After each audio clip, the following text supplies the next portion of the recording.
In a major escalation of maritime enforcement, the United States military has intercepted and boarded the Aquila Two, a massive 16,000-ton oil tanker, in the international waters of the Indian Ocean.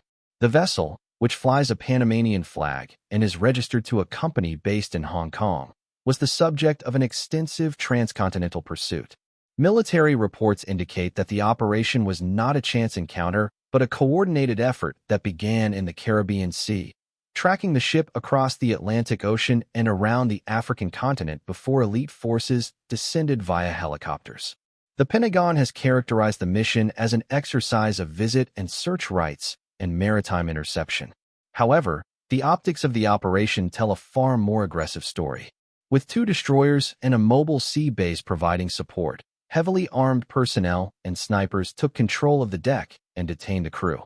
This marks the 8th such seizure in a series of actions targeting vessels allegedly involved in bypassing sanctions related to Venezuelan oil.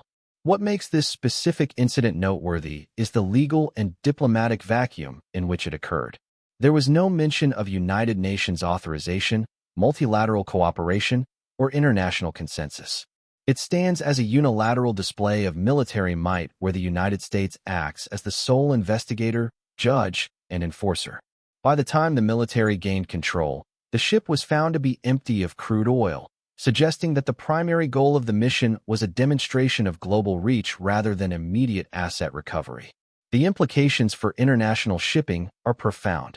By targeting a Hong Kong-linked entity and operating across multiple oceans, the United States is signaling a transition from regional policing to a permanent global interception model.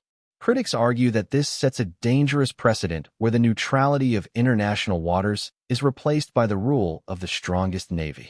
If commercial shipping becomes a casualty of geopolitical maneuvering, the entire global energy transport system faces a future of systemic instability and redefined maritime laws.